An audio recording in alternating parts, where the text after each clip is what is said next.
ভগবান কৃষ্ণ সুদামাকে বলেননি, সুদামা এই পৃথিবীতে সবথেকে বড় গুরু যে যার ঘরের বাবা মা। আমার কথা নয়, বিশ্বাস করতে হবে না আমার কথা। সুদামাকে তো বলেছিল সবথেকে বড় গুরু যে যার ঘরের বাবা মা, তারপরে গুরু হলো শিক্ষা গুরু, দীক্ষা গুরু, তারপরে গুরু হলাম আমি ভগবান। কই একবারও তো ভগবান বলেনি সবার আগে আমি বড় গুরু, সবার আগে বাবা মার জায়গাটা দিয়েছে। ভগবান হেসে বললেন, ভক্তগণ যেতে হবে না নবদ্বীপ, যেতে হবে না বৃন্দাবন, হরিদ্বার, দক্ষিণ ভারত ও কুম্ভ মেলায়, কোথাও যেতে হবে না। বছরান্তর একবার করে জীবিত ভগবান পূজা কর। এই কত লাখ লাখ টাকা খরচা করে দুর্গা পূজা হলো, লক্ষ্মী পূজা হচ্ছে, কালী পূজা হবে, সরস্বতী পূজা হবে, সব রকমের 33 কোটি দেবতা পূজা হবে। কই একজন ভক্তর হৃদয়ে এখানে হাত রেখে বলতে পারবেন যে আমি জীবিত ভগবান পূজা করি? ভগবান সমাজকে শিখিয়েছে জীবিত ভগবান যদি কেউ হয় সেটা যে যার ঘরের বাবা মা। বলেন তো মা, আপনারা আমরা ছিলাম কোথায়? বাবা যদি কৃপার বিন্দু দিয়ে মার গর্ভে যদি আমরা 10 মাস না ধরে রাখতো মা, পারতেন এই বসে বসে কীর্তন শুনতে আর দাঁড়িয়ে কীর্তন গাইতে? ধরে রেখেছিল বলি না, যার জন্য আজকে সমাজে এসেছো দাঁড়িয়ে। তাহলে পৃথিবীতে সবার আগে বড় গুরু বাবা মা। তাই পিতা মাতাকে বছরান্তর একবার আমি চরণ ধরে বলে যাই, কিছু করতে হবে না। এই দুর্গাপূজার মতো লাখ লাখ টাকা খরচা করতে হবে না বাবা। একটু সিংহাসনে বা চেয়ারে বা আসনে বসিয়ে নিজের হাতে বাবা মা চরণ যুগল ধৌত করে, নিজের হাতে গলায় মালা পরিয়ে দিয়ে বৎসরে একবার অনেক যত্ন স্নেহ ভালোবাসা দিয়ে বাবা মার বদনে একটু খাবারটা তুলে দিয়ে।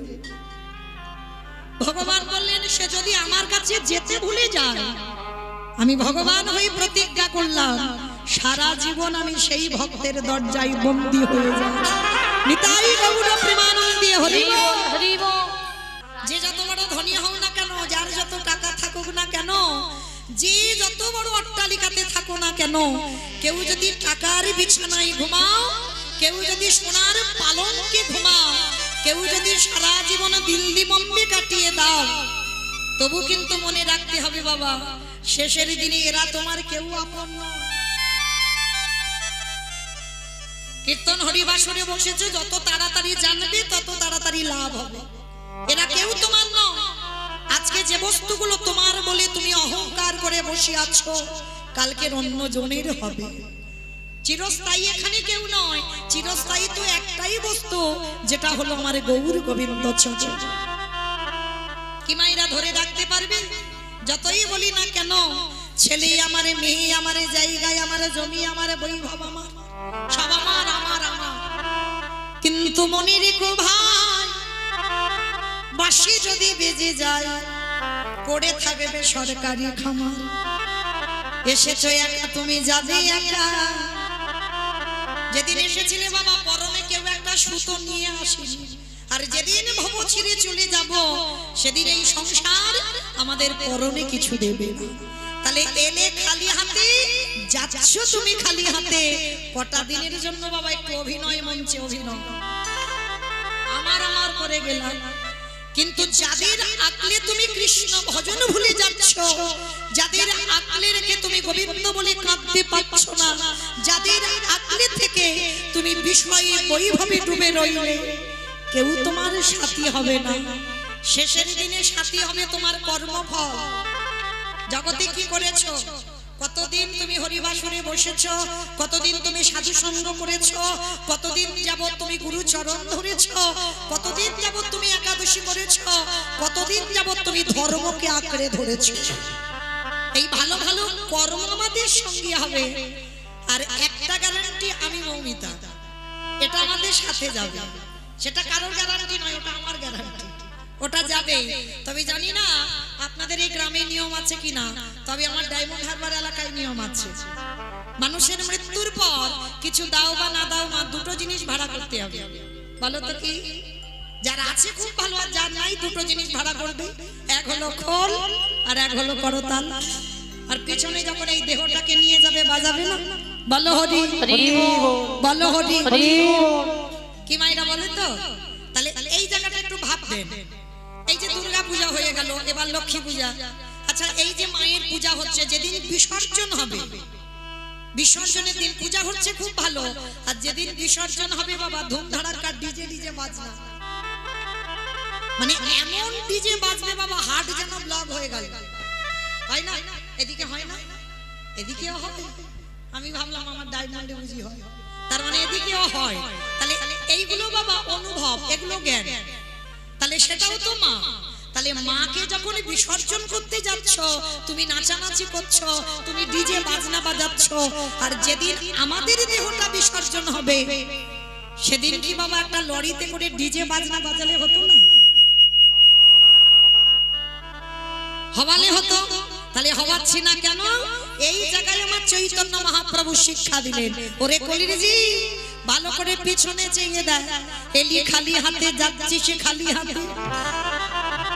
তাহলে শেষের দিনে তোর সঙ্গী হলো কর্মফল, আর কি সাথী হলো? যাত্রা, নাটক, ফাংশন যাই হোক না কেন বাবা, কিছু সঙ্গী নয়। তাহলে সঙ্গী কি? এই হরি নামে যাবে।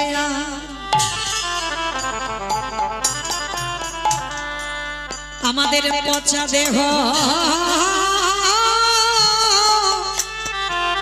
দেহ যাবে, যেদিন তুমি ভাবো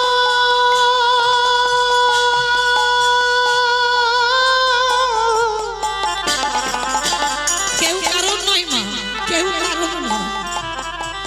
যেদিন তুমি ভাবো ওই ভাব পারে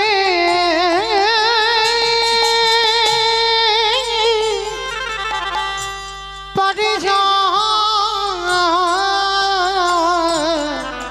যাবে, সেই দিন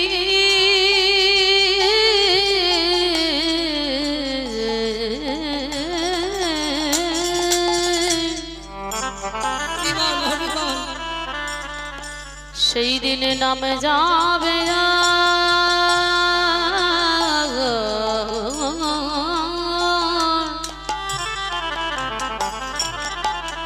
এই পচা দেহ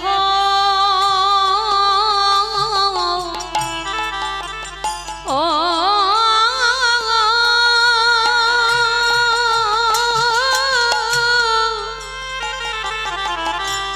দেহ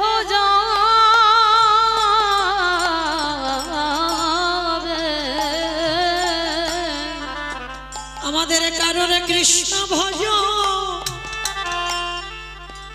ভজন হলো না কৃষ্ণ বলে বলি এইভাবে সবাই মায়ার বাঁধনে আমরা বন্দী হলো, শুধু আমার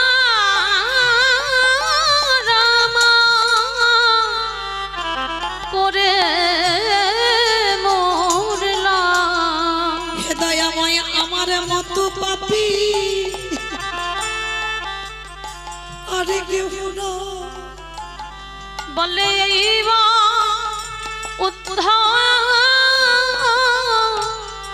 করো মোরে। হে দয়াময় পার ঘাটাতে আমি দাঁড়াই রইলাম, অগপনে করহি দয়াল হরি। দয়াময় তুমি যেন চরণে ছাড়া করো না দয়া, শুধু এ জন্মে নাই জন্মে জন্মে দয়াল আমি ঘাটে বসে আমি বসে রইলাম। বলে এইবার উদ্ধার করো মোরে। ওগো তুমি বিনে আমার গতি নাই, তুমি তো কত আপদ বলি একবার আমায় তোমায় করে নাও বলে আমি একা রইলাম পড়ে যেন চরণ ছাড়া করুণ দয়া শুধু এ জন্মে না এ জন্মে জন্মে তুমি চরণ ছাড়া করুণ দয়া শুধু এ জন্মে না এ জন্মে জন্মে যেন চরণে ছাড়া করোনা শুধু এ দয়া জন্মে না এ জন্মে জন্মে যেন চরণে ছাড়া করোনা এ দয়া জন্মে না এ জন্মে জন্মে নামে যাবে আর পচা দেহ যাবে আস্তে শিশুকালে কৃষ্ণ ভজে কৃষ্ণ পাবার আসে কৃষ্ণ পাবার আসে ভগ যৌবনেতে কৃষ্ণ ভজে আসিবা না আসে আসে বানা আসে ভগ বৃদ্ধকালে কৃষ্ণ ভজে জমির তহার আসে আপনারা শাস্ত্র জ্ঞানী তত্ত্ব জ্ঞানী সবাই জানেন শিশুকালে কৃষ্ণ ভজে কৃষ্ণ পাবার আসে শিশুকালে ভজন হয় না বাবা এই জায়গাটা আমার খুব মন দিয়ে শুনবেন শিশুকালে ভজন হয় না আবার একদিকে বলছে কুড়ি ফুলেও ভজন হয় না কি বাবা কুড়ি ফুল সেবায় লাগে আমার মায়েরা বলে ছোটবেলায় দেখতাম যখন গাছ থেকে কুড়ি ফুল তুলে আনতাম মা ঠাকুমারা কত বকাবকি করতো এই কুড়ি ফুল তুলে রেখে সেই ফুল যদি ফোটে ওটা গোবিন্দ সেবায় লাগে না কারণ তুমি গাছ থেকে কুড়ি ছিঁড়ে নিয়েছো সে পুষ্পটিত হওয়ার আগে তুমি তুলে নিয়েছো সেটা গোবিন্দ সেবায় লাগে না আর কুড়ি ফুল সম বাল্যকাল কারণ বাবা আমরা তো ধ্রুবের মা হতে পারিনি আর প্রহ্লাদের মা হতে পারিনি যে সেই ধ্রুব মহারাজ প্রহ্লাদ মহারাজ সেই 5 বছরে কৃপা পেয়েছিল আর কলিযুগে আমাদের ছেলে মেয়েরা 5 বছরে কৃপা পাবে হবে না তাহলে কুড়ি ফুলের সেবা লাগবে না আর বাসি ফুল তো লাগবেই না বাবা আপনারা সবাই জানেন বাসি ফুল লাগে ভালো করে দেখেন একদিকে দেহতত্ত্ব আর একদিকে শাস্ত্রটাকে মেলাতে হবে বাসি ফুল গোবিন্দ সেবায় লাগে না আর বাসি ফুল সম বার্ধক্যকাল দন্ত পড়ে যাবে কেশ পেকে যাবে চামড়া গুলো আলগা হয়ে যাবে ভালো করে কৃষ্ণ বলে বদনে ভরে ডাকতে পারবে না স্নান করে ঠাকুরের ঘরে গেলে শরীর অলস হয়ে যাবে ভগবানের জন্য যদি নাম করতে বসো বারে বারে ঘুম পেয়ে যাবে এটা বাসি ফুল সেবায় লাগছে না তাহলে সেবা দেবে কোন ফুল আজকের ফোঁটা ফুল আর আজকের ফোঁটা ফুল সম আমাদের যৌবনকাল এটা আমার কথা নয় মা গোবিন্দ আমার বারবার বলছে রাধে গো ভক্তের যৌবন বড় আমি ভালোবাসি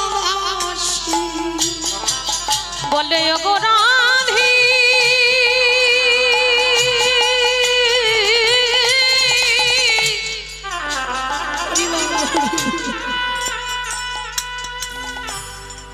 ওগো রাধে রাধে বিনোদিনী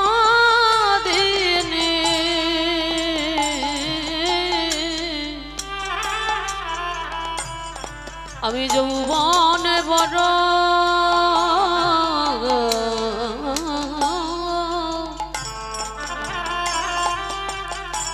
বড় ভালো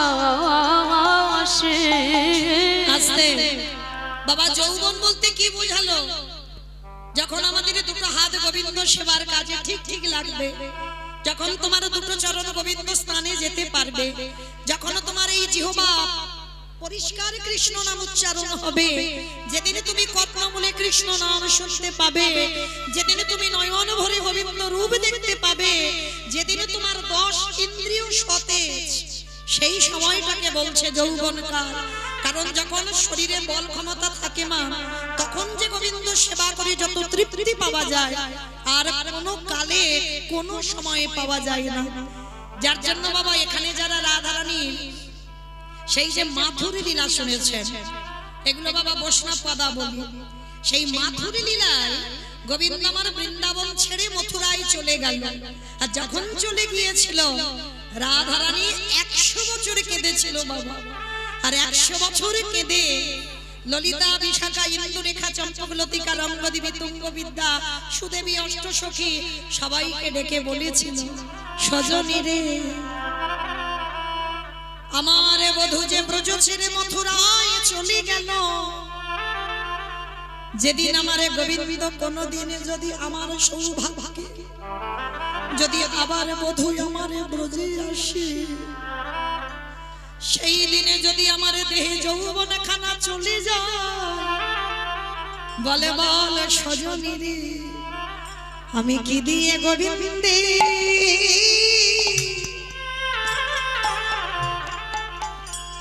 গোবিন্দের সেবা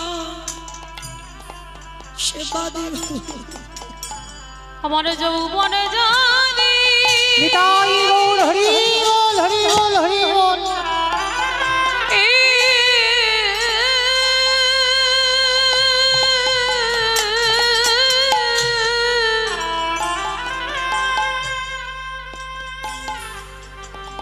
আমার যৌবনে যদি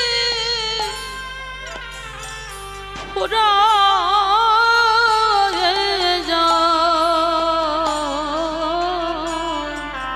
ওরে ললিতা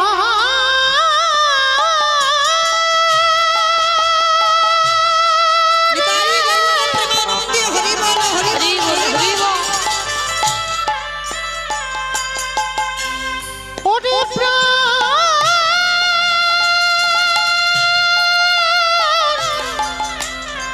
সজনী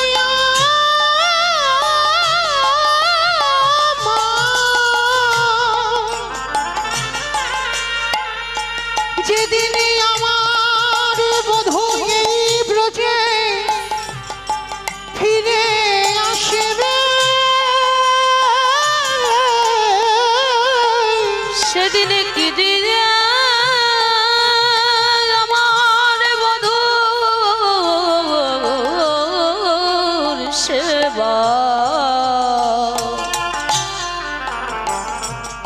আমার প্রাণবধূর সেবা, সেবা করি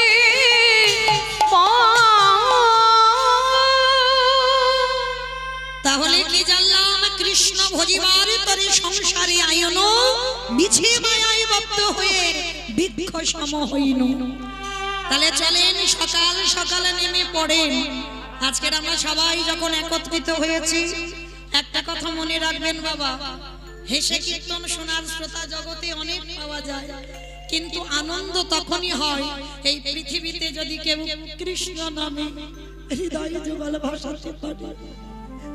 এই পৃথিবীতে কেউ একবার যদি কৃষ্ণ নামে কাঁদতে পারে, এই জগতে যত জ্বালা যন্ত্রণা সমস্ত কিছু দূরীভূত হয়ে যায়।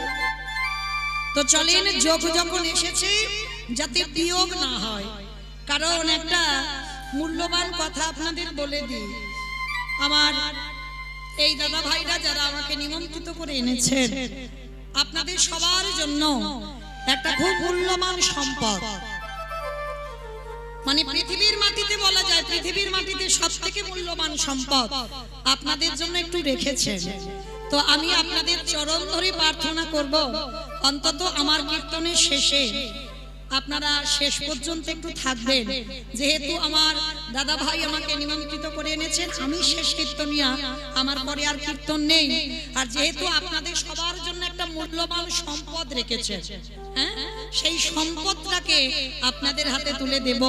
তো যার জন্য সবার কাছে আমার বিনীতভাবে নিবেদন, কীর্তনের সমাপ্ত পর্যন্ত আপনারা একটু ধৈর্য ধরে বসবেন। দেখবেন অচৈতন্য জীবের চেতনা দেবার জন্য কীর্তন। তাহলে আজকে আমরা সবাই কিছু না কিছু জানবো, কিছু অনুভব করব। তার জন্য সবাই একত্রিত হয়ে আমরা সবাই যাব শ্রীধাম নদিয়া নবদ্বীপ ধাম। কি মাইরা সবাই একটু নদিয়ায় যাবে তো? সবাই যাবে? বাহ, তা আজকে সবাই যখন যাব, আর আপনারা জানেন দিনটা বড় ধন্যাতি ধন্য দিন। আজকের আমাদের বৈষ্ণব সমাজের নিয়ম সেবার প্রথম দিন। তাহলে এই ধন্যত দিনে আপনারা যখন বসেছেন তো সবাই চলেন আজকের আমরা এই নদিয়ার মাটিতে গিয়ে দেখব ব্রজেন্দ্র নন্দন কৃষ্ণ, সত্যতে নারায়ণ, ত্রেতাতে রাম, দাপরে কৃষ্ণ, আর কলিতে হলেন শ্রীকৃষ্ণ চৈতন্য মহাপ্রভু। প্রভু যেদিন নদিয়ায় এসেছিলেন, নদিয়ার ভাবটা কেমন ছিল জানো? বৈষ্ণব মহাজনেরা বৈষ্ণব পদ লিখছে, কত সুন্দর কথা দেখো। আজ জয় জয়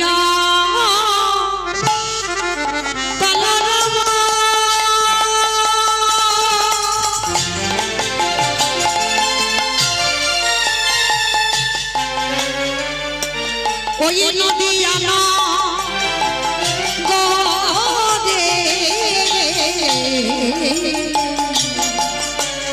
জয় জয়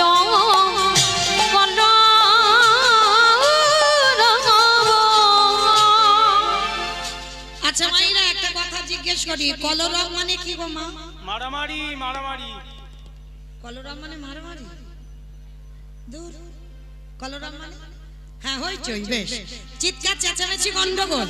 তো মহাপ্রভু যেদিন নদিয়ায় এলেন সেদিন নাকি একটা গন্ডগোল হচ্ছিল। কই মা এখানে তো হচ্ছে না সে গন্ডগোল। যেখানে হয় হরিনাম সেটাই নবদ্বীপ ধাম। তাহলে এটা যদি নবদ্বীপ হয়, এটা যদি বৃন্দাবন হয়, তা সে গন্ডগোলটা তো হচ্ছে না। হচ্ছে একটু দেখেন গুনগুন আওয়াজ হচ্ছে না, কিন্তু ওই গুনগুন আওয়াজ নয়, সে গন্ডগোলটা যেন তিনটে ধ্বনি হয়, শঙ্কর ধ্বনি, উলুদ ধ্বনি, আর যাদের যাদের হাত আছে, যাদের হাত নাই বলবো না, হাত আছে তো যাদের আছে কই একবার দেখান। নিতাই গৌর প্রেমানন্দে হরি হরি বল হরি বল। বাহ, কই আবার একটু উলুদ ধ্বনি প্রেম সে। আজ জয় জয় জয়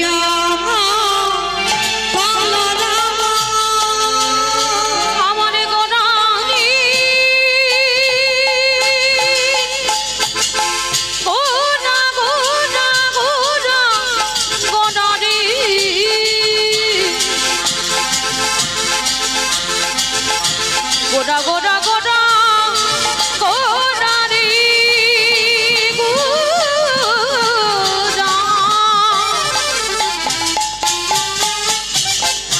ওই নদিয়ার চাঁদ গোড়া আমার আমার প্রাণে গোড়া। আজ জয় জয়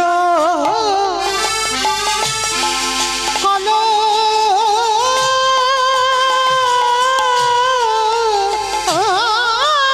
রাম, ওই না নদিয়া না গরে।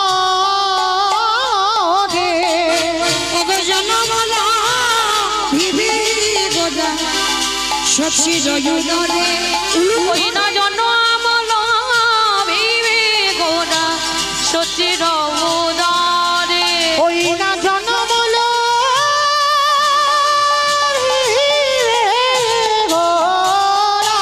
সচির উদারে।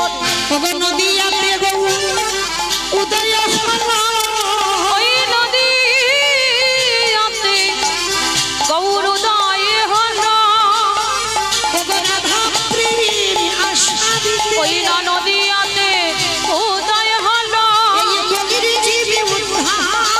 ওই নদীতে উদয় হল, কৃষ্ণ প্রেমে প্রচারিত ওই নদীতে উদয় হল, প্রচারিত নদীতে উদয় হল, নদীতে উদয় হল।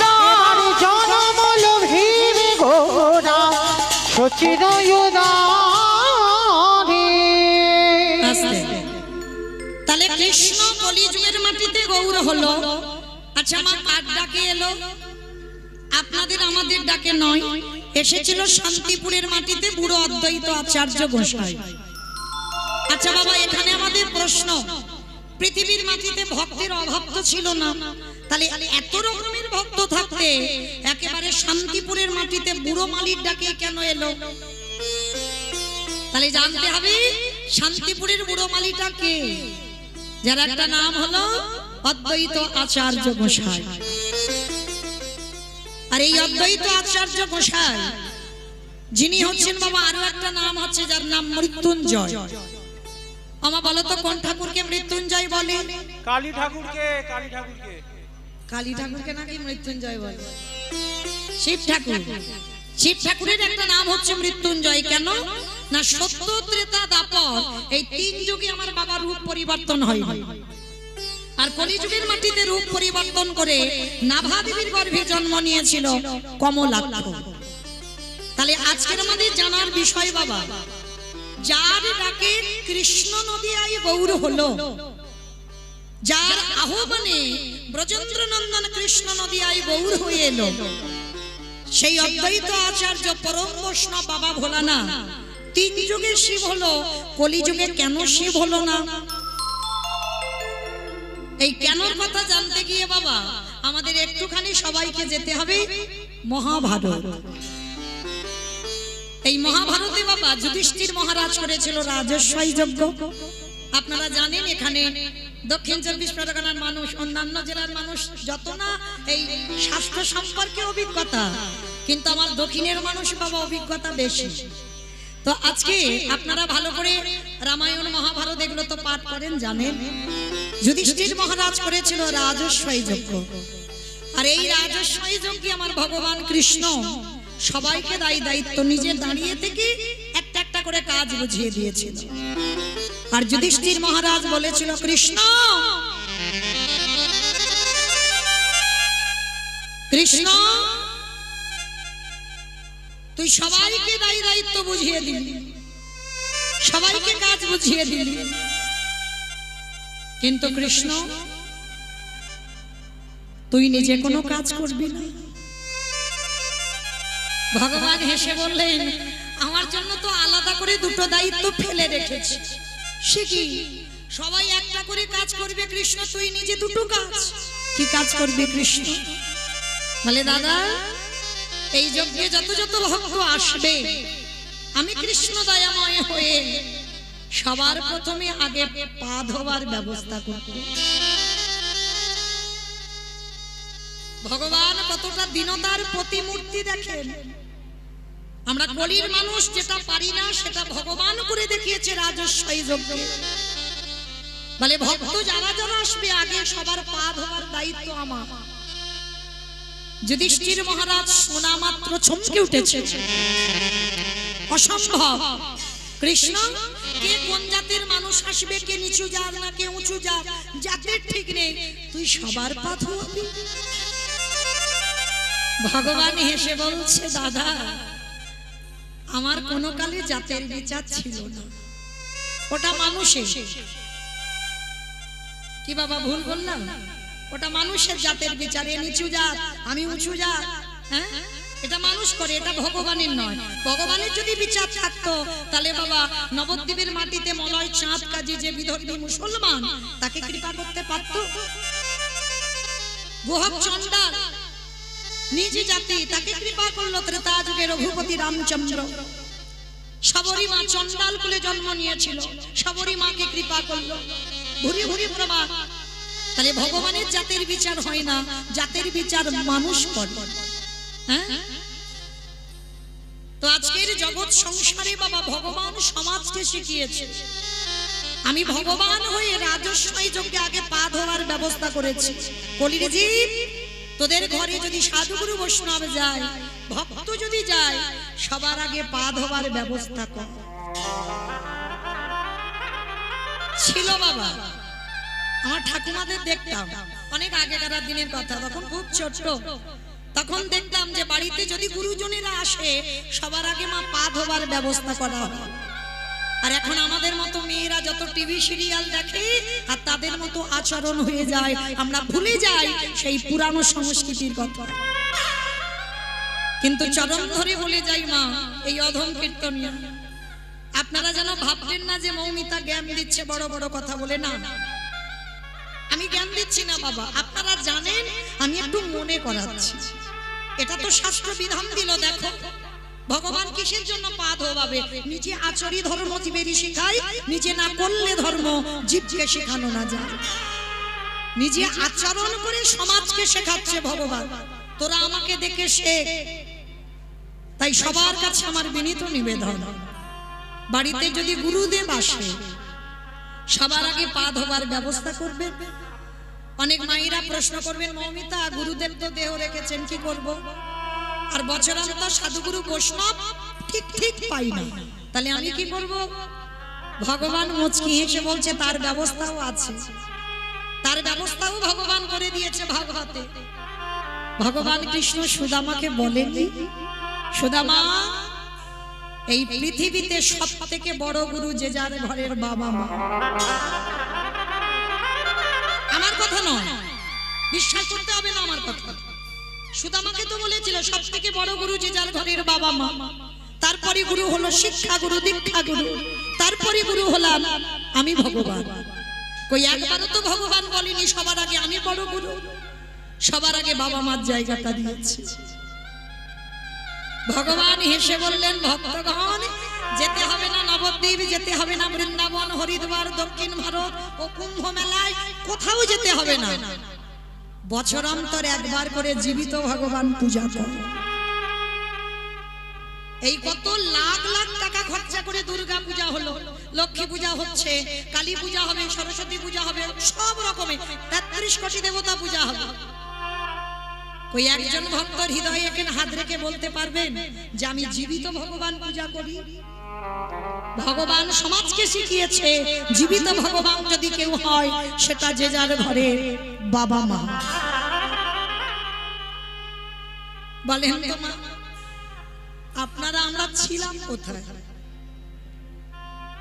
বাবা যদি কৃপার বিন্দু দিয়ে মার গর্ভে যদি আমরা 10 মাস না ধরে রাখতো, মা পারতেন এই বসে বসে কীর্তন শুনতে আর দাঁড়িয়ে কীর্তন গাইতে?